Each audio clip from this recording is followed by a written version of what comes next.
Hi, how y'all doing? My name is Lindsay Jordan. Hi, my name's Tegan Von Newport. Hi, I'm Sierra. Hello, my name is Adrian. Hello, my name is William Washington. Hello, my name is Jada. There are 3 groups that are impacted by huge socioeconomic barriers involving staff, unpaid interns, and the candidates themselves.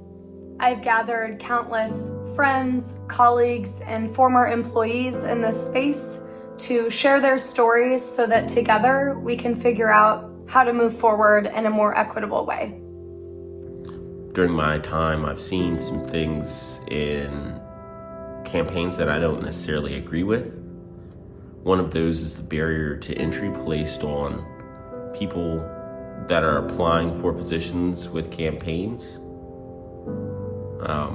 The criteria for getting hired normally is a car, possession of a phone and a laptop, and also the ability to move around the state or region at a moment's notice. Now, that's not necessarily fair to those who don't have that and who want to work on behalf of causes that they feel passionately about. Unfortunately, that has been the reality for a very long time. The first challenge I had was the lack of a driver's license. In 2018, I interviewed for a field organizing position, and during the course of the interviewer pretty much told me there was no way I'll get the job. He told me from his experience, not having a car is a deal breaker. So you are disenfranchising a whole group of talented people from working just because they don't have a car. I was told I'd work about 60 to 70 hours within the first week. That ended up being over 90 hours. 7 days a week, 70 to 80 hours a week.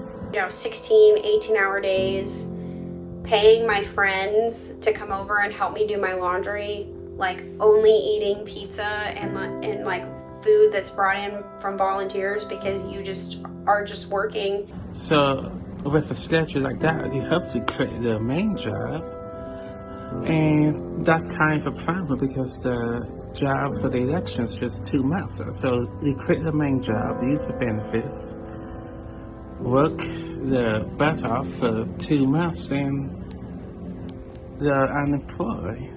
I got involved in campaigns and started doing different fundraisers, and also started doing door-to-door activities and office managing. And a lot of that was unpaid.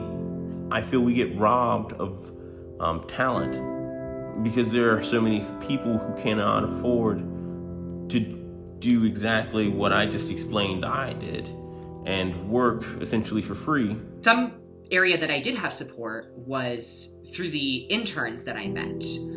I definitely also feel for these interns because they, as far as I had learned later on in the campaign, had all resigned the campaign because the workload was too much, and unfortunately they were unpaid. I have worked for a nonprofit for various congressional campaigns as well as a Senate internship, all unpaid. While I was in college, I went to school full-time, so that was about 40 hours per week. I also worked a part-time job at Starbucks, and I usually worked about 20 hours per week as well. When I'm not getting compensated, when I'm not getting paid, it just makes me feel like the work that I'm doing is very unappreciated, unnecessary. And that's honestly probably why I wouldn't work for another campaign ever again, because I can't afford to live like that. And so it really is a cycle, and I really do think it keeps a lot of people from getting into these internships and getting into these campaigns because of these barriers. They're unspoken barriers. What are we gonna do about it? And how do we make future campaigns more equal? Your Interns PAC is going to use hard-hitting questionnaires to establish expectations about labor standards in the campaign space. We'll ask questions like, Do you plan to pay your interns $15 an hour? Do you agree to recognize your campaign's union if they choose to form one? We will build alliances to acquire leverage in this space, and we'll increase education so that we can apply pressure to campaigns who don't practice their labor values. Barrier to Entry PAC will pick 15 staff and 15 candidates to give direct cash assistance to so they can afford to work in politics and on campaigns in the 2022 election cycle. We as Democrats can all agree we should work to dismantle barriers to entry for interns, staff, and candidates because government should center our people in the middle and working class and reflect those people in their staff. Greetings, my name is Jared Grandy and I'm running for City of Dayton Commission.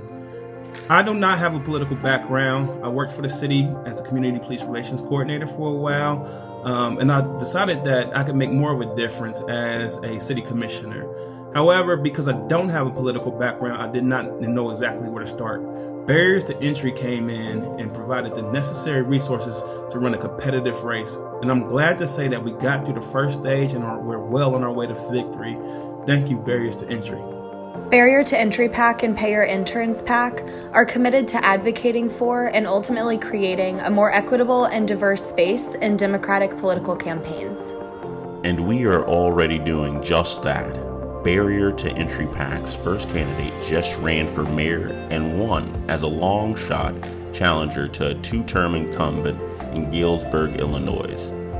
The Barrier to Entry team virtually recruited and worked with local talent, providing funding, resources, and ongoing candidate staff and volunteer mentorship and training. Already we've made a huge impact, but a lot of work lies ahead.